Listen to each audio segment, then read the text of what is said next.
What's up, guys? Welcome to season 2 of Pickle Brain Podcast. We have a good one for you today. We want to talk about 3 things that might be missing from your pickleball game. I kind of want to get right into them, but first, I'd like to know how hot of weather our viewers are playing in. I'm from Vegas. Austin lives in St. George, and it's hot. I know people say it's a dry heat, but nobody's playing during the day in St. George or in Vegas. If they Yeah, are, I mean, power to them. Do you remember that they're time, playing Oz, that, inside. yeah. Do you remember that time that I invited you to play? I mean, it's been a couple years, but I hadn't been on the court for a while, and I was Yes, like, let's go play singles. And it was like midsummer. yes. It was I knew you were going probably to say that. like noon. We went Literally out there, noon. and it was a sweat fest.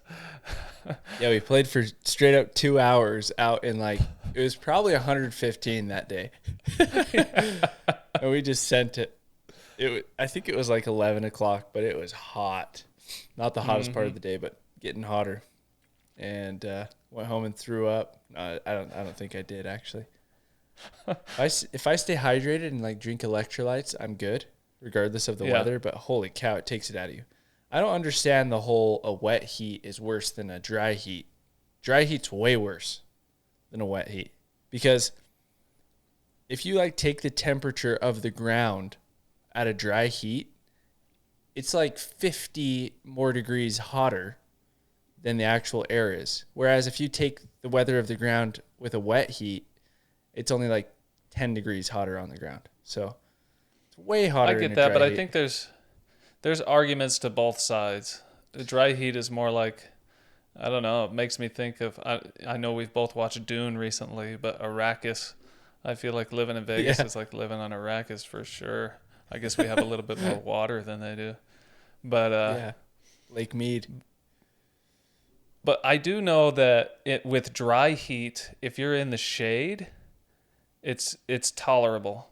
Whereas and I've lived in both. When I lived in Mexico, I mean it was super humid. I want to say it was like 100% humidity and Yeah. still like some days 100 degrees, and that was super rough. What's cool is your sweat would kind of cool you off, but I was always wet. Like Right. That's annoying. even if you bathed, like as soon as you were done, you dry off with a towel, but you're still wet just because you're Yeah, like that's annoying. consistently sweating all the time, and that bothered me so much. So I do prefer a dry heat in that way, but I do know that a dry heat can be more intense than wet. One more point on that, like you'll see billboards here in Vegas. It'll say, but it's a dry heat. I don't know if you've seen them, and it's usually just like a skeleton, some dead Yeah. guy. And it's like, but it's a dry heat. I don't know. It's really rough on a lot of people. But Yeah, it let is. us know in the comments what temperatures you guys are playing in. Let's see if you're truly diehards. I'd be interested to know. Well, I was in England on my mission, so it doesn't get super hot there, but it gets super cold. And when it's a humid, like a wet cold, oh, that's brutal. Because if it's wet and cold, it just gets into the bone. Mm-hmm. Whereas if it's dry and cold, it doesn't really get in. And you're not just constantly wet, but I know what you're talking about. You're just constantly soiled whenever it's humid outside, which is really annoying, regardless of if it's hot or cold. But I would definitely say a dry heat is hotter and worse. 'Cause I'd prefer to be cooled off by sweat, but like I said, England doesn't get that hot, so as hot as Mexico would be. Yeah, I honestly don't know which I would prefer. Like either one is tough. But All I know is I love St. George, so I'll deal with it. yeah, take the good with the bad. Yeah, All right, so exactly. first thing that might be missing from your pickleball game, let's talk about when we're serving, especially those of you that have maybe a more powerful serve or a serve that brings you into the court. This might be more for beginners, and I did this in the beginning too. I would serve my body into the court, right? Right. By rule, you have to make contact before you step into the court, but that's really the only rule that there is regarding that. So I would serve my body weight into the court, and then a return would come and hit my feet, and I'd be like, oh man, how come I couldn't return that ball? not realizing this because I was in the way and they were rightly returning it where it needed to go, like Right. to my body. So what I would suggest for anybody, I mean, this seems really simple. If you're having that problem, yes, you can serve into the court, but practice in your drilling sessions after your body goes into the court, make your way back outside of the court so you're ready for that third shot, because it's got to bounce before you hit it. What do you have to add to that, Os? Yeah, someone who's a great example of this in the pros is James Ignatowicz. So he has the fastest serve. Everybody says he has the fastest serve in the pros as well. So it's not just coming from me, but a lot of people say that he has the fastest serve. And what he'll do is he'll step in. So it's not bad to step in at all. It's actually good, because if you can get closer to the line, the closer that you can get to the line and stepping over the line as you're hitting, the closer that you are to your opponents and the quicker you can get the ball on them. It's going to be easier to hit the ball hard if you're way off the baseline, but if you can really hone it in, you'll be a lot better if you can hit the ball hard while you're closer to the baseline, if that makes sense. So he steps in, and every pro does. Can't really think of any that stand back. Can you? I mean, no, but there's definitely some pros where it's a lot more pronounced. Like if you think of Deco Barr too, he's like, oh yeah, he's like almost to the non-volley zone. I'm exaggerating, but he's in there after he serves. Yeah, because he's like 6'5" or something. Maybe he's only 6'3", but so is James. I think they're both 6'3". But yeah, You're totally right. They step way in. That's just getting the ball on their opponents quicker. So that's what you want to do in a perfect world, but you're going to be more consistent if you take a step back, because you'll have more distance to get the ball in. Anyways, they're pros, so they want to get as much power on the ball as possible. So he'll step in, and then he'll step out. So you step out, doesn't matter what leg, whatever leg is comfortable for you, that initial step, and then you're going to split step outside the baseline. So you're stepping backwards, and then you split your feet apart behind the baseline. You're stopping your momentum so that you're no longer going backwards. That way you can go forward through your shots and get up into the kitchen, and you're not off balance hitting the next shot. So yeah, super overlooked. It's something that I did. I would actually struggle with this more so on not on returns. On my, it was my serve. Had to have been. Why did I think it was my return? Must have been my, it was when my partner was serving. That's why. My partner would serve, and I would be just like either on the line or just inside.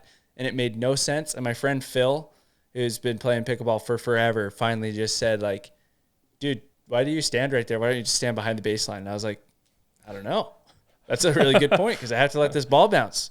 Yeah. And so I was glad I listened to him, and then it just improved from there. But literally, I think that one thing helped me just like take my game to the next level, honestly, just because points weren't finishing so soon. I could actually get up to the net after that. So very overlooked, and I know for a fact it's not something that you think about, especially when you're coming into the sport, regardless of how long you've played tennis. But did you ever struggle with that, or did you have any experiences with it, Spencer? Oh, yeah. I struggled with it in the beginning. I didn't realize what I was doing. So hopefully this does help people realize what they're actually doing. Yeah. Like I didn't even know I was doing it. I don't remember specifically who told me or what made it click. But yes, but one thing that you triggered in my mind is think about Christian Alshon's serve. He starts farther back behind the baseline. Think of it. And so his momentum still brings him forward, but then he's still outside of the court when he's done with the end of his serve. So that's an option for you too. If you don't want to have to work your way back, you could even, if you have a more powerful serve, you can start farther back behind the baseline and then move your way forward, and then that way you finish still behind the baseline.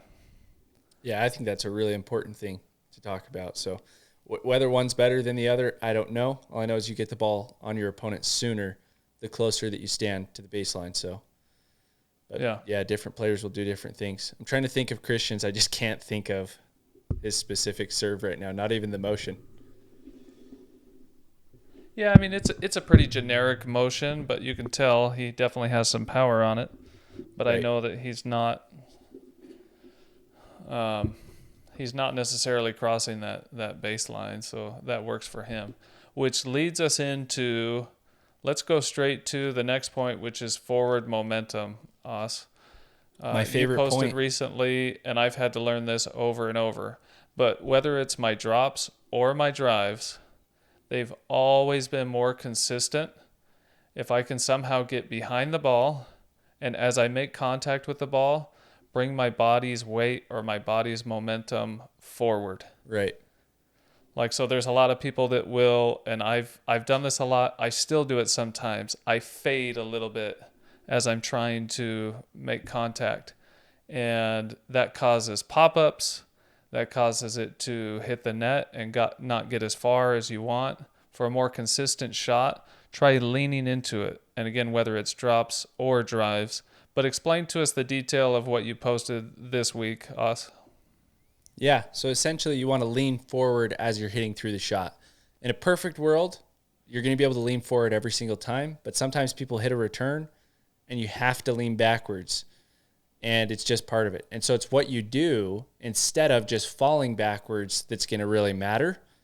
And essentially what that is you're going to make sure that at least one of your feet are planted, and then you're going to rotate through the shot.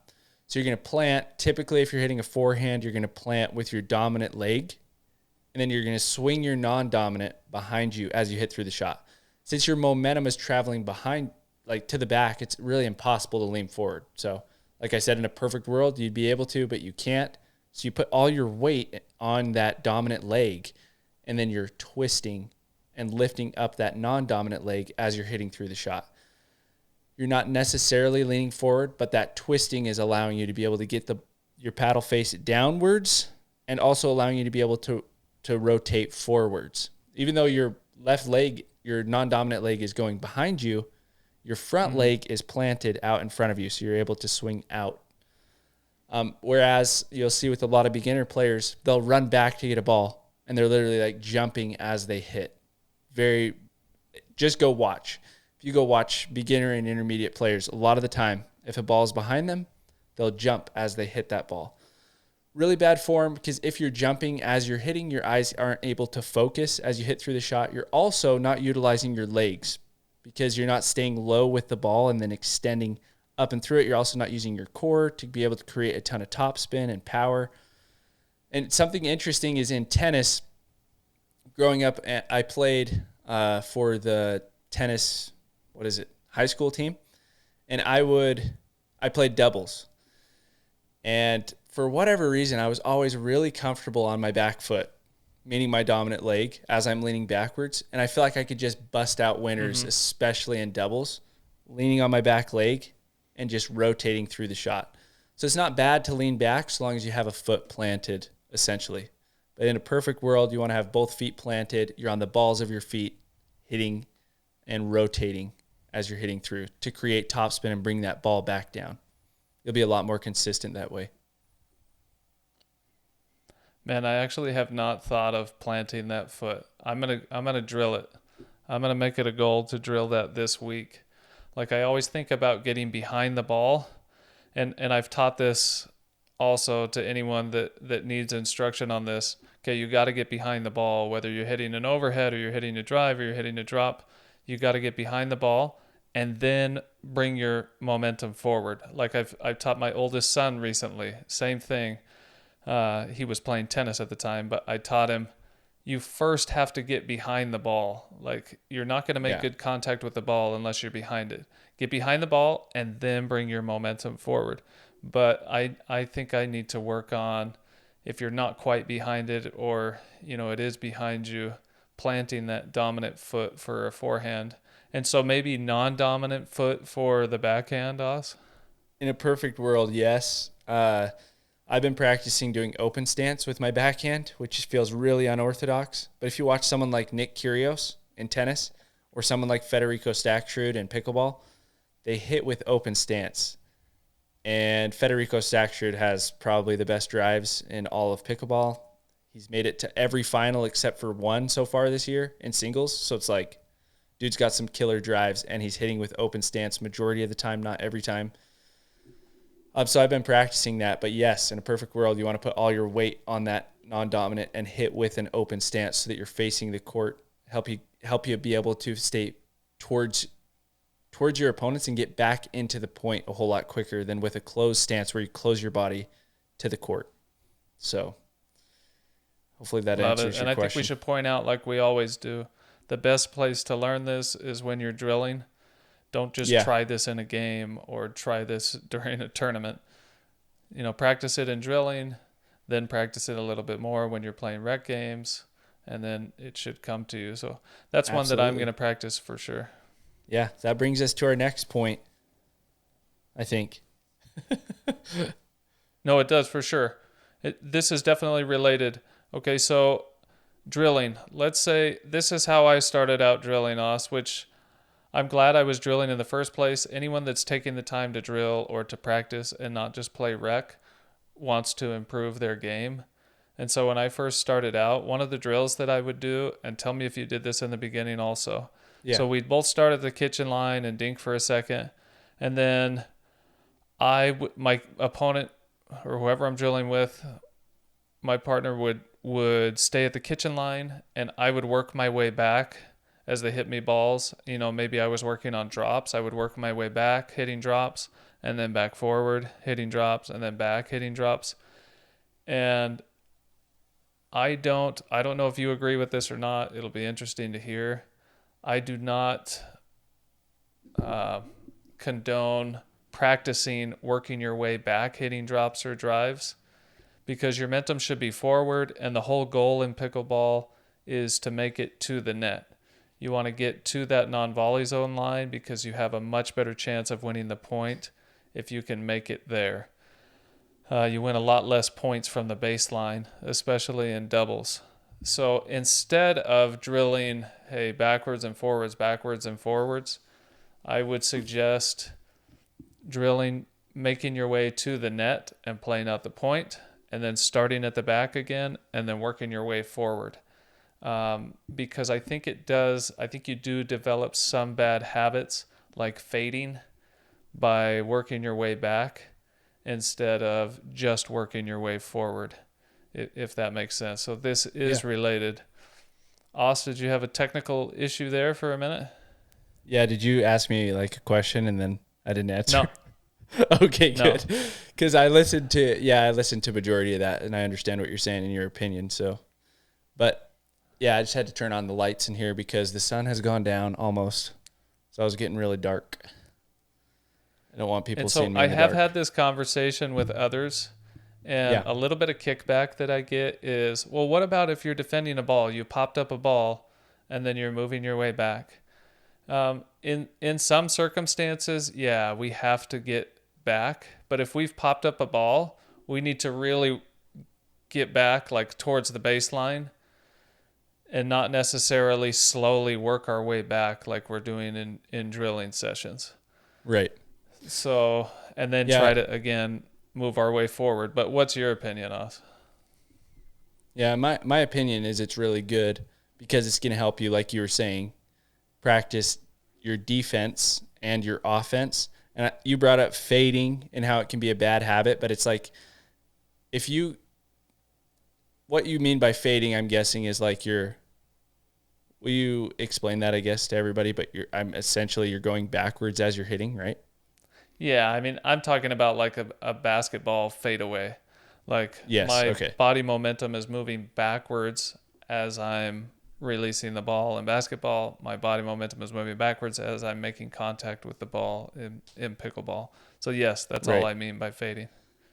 So my opinion is fading, you're going to have to learn how to hit balls in while you're fading, because I know I keep talking about the perfect world during this podcast, but in a perfect world, you would never have to fade and you'd never be on defense. But when you're in defense, you're going to have to, because you're not going to hit the perfect shot every single time. So when you're in defense, you're going to be leaning back and fading. So you have to practice getting those shots in. Yes, it can build bad habits if you don't do it correctly, but all it's going to come down to is just trying your best to keep the ball out in front of you and working on your footwork to keep the ball out in front of you as much as possible. It's not always going to be out in front of you, so you're going to have to reach and get that ball behind you. Do things like crooking your wrist and stuff like that. So I think it's really good to drill going backwards and forwards. I guess the name of that drill would be slinky. You both start at the kitchen line, and then one of you moves back, and then you move forward, and then the other person creates like a slinky. But I see it as a really good thing, and I see it really building majority good habits, just because you're going to have to play leaning back in an actual match. It's going to happen. You're going to be fading away as you're hitting shots. So whether that changes your opinion, I don't know. I'm glad that you didn't just agree with me, and I figured you would be a little bit in opposition to it, but it sounds like you're 180 degrees different, completely in opposition. I get that, but the one thing, my one point with this is, or my one counter argument to that would be, I feel like we should only be practicing working our way back if we pop up a ball. I still work my way back. Like, even playing games, like, I'll still get in defensive mode even when I don't need to. Right. And so I think it is important to drill it, but only by accident, if that makes sense. So if I'm working my way up and I do pop up a ball, then I understand, okay, now I have to practice working my way back. I can't just stand there, or they're going to smash the ball on me. You know what I mean? So yes, I see what you're saying from your point of view, but I feel like it should be in a more controlled environment or you get better as you go, to where you're only backing up when you know you've hit a bad ball and you have to be in a defensive position. Yeah, I like that. But you're better than me and you know more than me, so no, I like take what I say with a grain of salt. A massive amount of drills with that philosophy, where it's like, okay, as soon as you pop it up, you start going back. You know what I mean? Yeah. Hundreds of drills that you could create by doing that, but I like it. I think it needs to be drilled, but yeah, it could definitely just be drilled. I think that's a good point. Should only be drilled if you pop the ball up. Otherwise, it doesn't really make any sense. But you're still practicing that footwork either way. But yeah, your mind's not, you're going to get into a match, and then it's like, I don't know if people would necessarily start backing up because that's what they've been practicing. But I don't know. Yeah, I don't know either. I do know that one time I was playing with you, and I'm sure you don't even remember this, but it helped me a lot. We were both at the kitchen line, and anytime I saw a ball that maybe you hit slightly high, or, like a dink that you hit slightly high, or I hit slightly high or deep, my immediate reaction was to back up off the line. When in a lot of those situations, you should be just holding your ground, because you have a better chance of getting back into an offensive position. And so you're the one that had told me, like, why do you keep... I was backing up too much, I guess is what I'm trying to explain. Yeah. Like, for no reason. You know what I mean? Like, if it's a real pop-up, yeah, I got to back up because I don't have any other chance otherwise. But I don't remember how you said it, but you were like, try to stay up here on the line unless it truly is a ball that needs attention from a defensive position. And so that helped me for sure at the kitchen line. Yeah. I think if the ball gets popped up to where it's above the net and it's going in the direction that it's going to go over their kitchen line and above the net, then take a step back and split step. But other than that, trust in your partner's dinks, I guess, is the best thing that you can do. But if you don't trust your partner and who you're playing with, then obviously you're going to be taking a lot more steps backwards. But yeah, if you hold your ground, they're the ones that are speeding up. If you got a good counter, right, and you're ready for it, you're going to counter it right down at them, even if it is slightly above the net. But yeah, if it's above the net, that's generally when you do want to take a step back anyway. But I like it. I think that was a good pod. Do you want to save the fourth point for next week? Nope. I got one fourth bonus tip for everybody. Okay. So this may not be incorporated into your game at all. We see all the time that a big issue is people are running through the ball instead of split stepping and making contact. You and I have talked about split stepping a lot, but this happens prior to the split step. So to have more control, so say you and I are drilling, or we're playing a game against somebody and they hit a ball short. I got to make long strides to get to that ball towards the net in time before it bounces a second time. But my last few strides should be short and fast. I've heard them called breaks. I don't know what you've heard them called. I used to call these Nancy steps growing up. Like if you are carrying a tall piece of furniture and it's like covering your feet, whoever's helping you carry it, you guys are taking like little steps as you carry it out. So, I mean, I call them Nancy steps. I don't know what it's called, but you got to get to the ball. So long strides to get to the ball, but as you're getting to the ball, taking little steps right there can make the difference between popping that ball up and having a controlled drop or a controlled drive when you get to the ball. Os, were you able to hear any of that? I heard most of it. So I was just talking about taking little steps either before you split step and have super control before you contact the ball, or at least taking those little steps so you're still hitting through the ball. You're still somewhat running through the ball, but these are smaller, not as steps that are not as fast. And so you do have more control. And so it's stopping you from popping the ball up just a little bit. So anyway, that's something that I've learned recently that has helped my game. So not just split stepping. Everyone says, oh, you're running through the ball, you're running through the ball, you're running through the ball. Instead, just know, hey, we're slowing down before we make contact with the ball. Let's take smaller steps before we do. Even if we don't stop and split step completely, we'll have a better drop or a better drive. Right. Let's get those little tiny steps are going to get you in the right position to be able to hit it in your strike zone. So you have to make little adjustments so that it's just outside that front knee on either the backhand or the forehand side, so that you can hit those shots. There's something also on drives called a mogul step, which I'll guarantee you 99% of the people watching have not heard of that. If you have heard of it, comment below. I'd be very interested. But a mogul step is essentially like Harry Potter. You and I are both muggles. That's what you said, right? Yeah. Muggles with a O. Mogul. Okay. So I feel like you're making this up. Yeah, I am making this. No, I'm just playing. So as you hit your drive, you're going to be moving your momentum to the side, which can happen a lot because you're running out towards the ball, and you're going to do a little hop. So you run, step out, you're in open stance, hopefully, hit, and then you hop to the side. There's this little hop where your feet come slightly above the ground. Go watch any professional singles match. You'll see this happen 100 times throughout that match. They'll do a mogul step. And it is something that you should probably drill to practice. But go watch them do it, then go drill it. And it'll really, really help you to be more consistent.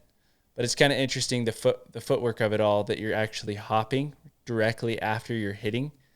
And the reason for that is because you're going to be able to keep your body facing towards your opponents.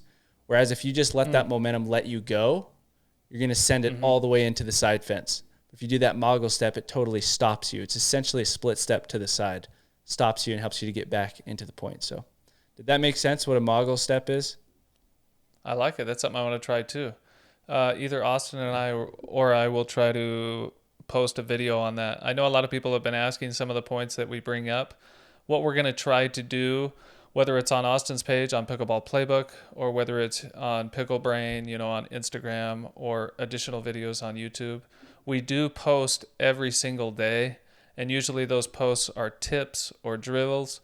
So we're going to try harder to incorporate what we talk about in the pod within those daily tips. So if you're not following us on Instagram or you're not checking back every day, you should be, because we're bringing a lot of extra information. And one more point. If any of the viewers are interested in any gearbox paddles or gears, or any Selkirk paddles or gear, both are great. Austin's sponsored by one. I'm sponsored by the other. I'm going to do a better job at including those links in the description. Austin, I believe your link, you can get a gift card with every purchase if you use your code. Is that correct? Yeah, you get a gift card for your next purchase. It's the only way they do it. They don't give discounts to anybody. Just kind of interesting. It's worth it, though. They're both quality companies. If you guys are interested in a paddle, use my link or use Austin's code, and I'll include those in the description. Other than that, we appreciate all you guys. Leave us any questions that you have. We do try to respond to everyone, and we're happy to do it. Happy to help you improve your game. Anything else for the pod this week, Oz? Spencer's moving to St. George. He'll be here, next week? Yeah, moving next week. So next we week. should have some We're gonna more pickle every content day. coming together. Say that again. Yeah, it'll be so good. It'll be so good. Spencer's going to make a nice pod room, and we're going to go there. Yeah. It's going to look fresh. That's the plan. That way we don't have to keep doing these separately because it takes forever for Spencer's stuff to get sent over through the software that we use, and then it takes forever to get it downloaded, and yeah, it'll be good. Yeah, it'll be more efficient for sure. I think the viewers will like it a lot better too. We're not talking over each other. We should be consistently in the same room, touching each other, and it'll be great. It'll be great. I tried to say that without laughing just to make it weird. Yeah, no chance.